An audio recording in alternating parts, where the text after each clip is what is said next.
بسم الله الرحمن الرحيم. أهلا بكم. بعض المعجبين وبعض أصدقائي على الفيسبوك سألوني عن الحب الحقيقي.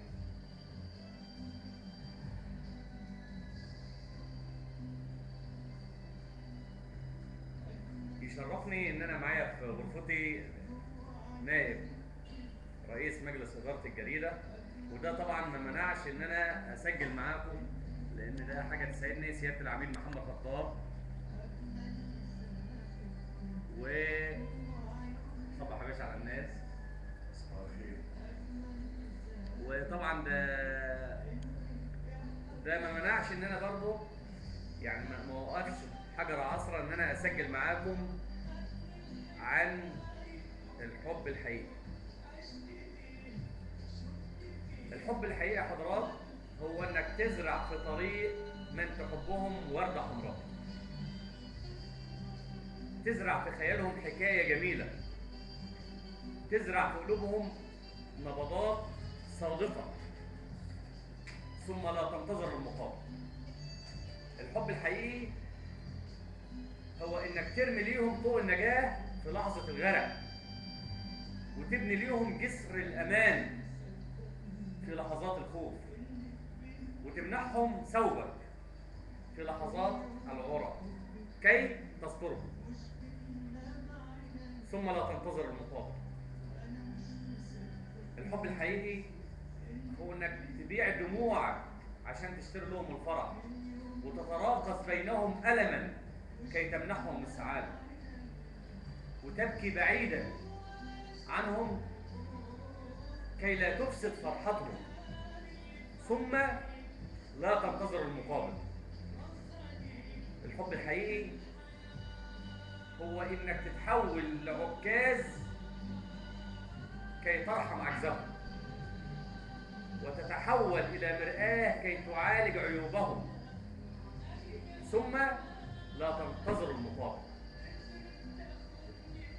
الحب الحقيقي هو أن تخترع لهم الهواء عند اختناقهم، وتنزف ليهم دموعك عند عطشهم، وتقتطع عينيك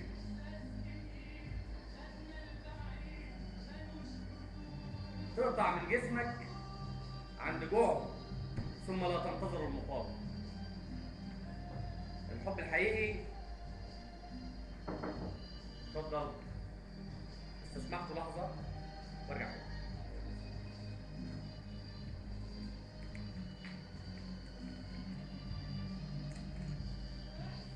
طبعا انا بتصرف معاكم بعفوية وبطبيعتي بدون تزييف او قناع.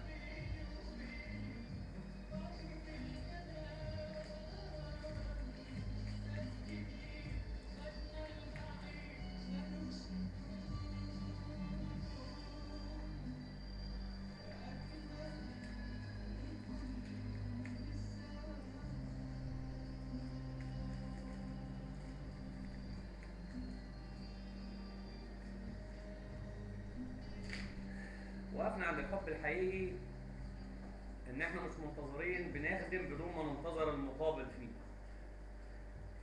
الحب الحقيقي يا حضرات هو ان تشعل اناملك كي تضيء لهم الطريق، وتحرق ايامك كي تبث فيهم الدفء، وتمنحهم عينيك بدون تردد كي تنير لهم الظلام، ثم لا تنتظر المقابل. الحب الحقيقي هو انك تساعدهم على الوقوف عند التعثر، وتساعدهم على الفرح عند الحزن، وتسعدهم على الامل عند اليأس، ثم لا تنتظر المقابل. طبعا اكيد كلكم معايا في الكلام اللي انا بقوله ده، واكيد مش ممكن حد فيكم يغلط نفسه ويقول الكلام ده غلط. الحب الحقيقي يا حضرات هو انك تحتفظ لهم في داخلك بمساحة جميلة من الأحلام، ومساحة شاسعة من الرحمة والمودة، وانك تملك قدره فائقه، يعني جواك ان تملك قدره فائقه على الغفران ليهم مهما اساءوا ليك، ثم لا تنتظر المقابل. الحب الحقيقي هو ان ترد عنهم كلمات السوء في غيابهم، وتحرص على بقائهم صفحه بيضاء في اعين الاخرين، وتحفظهم مهما غابوا عنك، ثم لا تنتظر المقابل. الحب الحقيقي هو انك تترجم احساسهم الى من يهمهم امره، وتحمل احلامهم الى من لا يكتمل حلمهم الا به، وتدعو لهم دايما بالسعاده مع سواك. اذا كانت سعادتهم مع سواك لا تنتظر المقابل.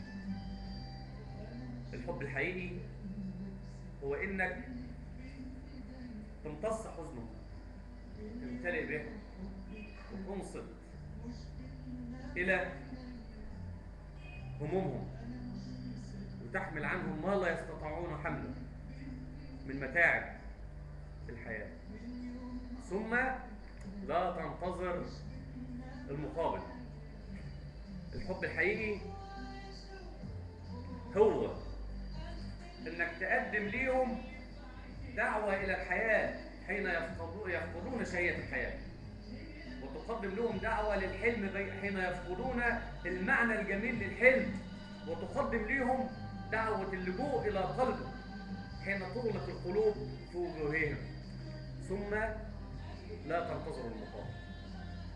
الحب الحقيقي هو إنك تتجرد من أنانيتك من أجلهم، وألا تفرض عليهم مشاعرك وأحلامك، وألا تصطاد قلوبهم في الماء العكر، ثم لا تنتظر المقابل.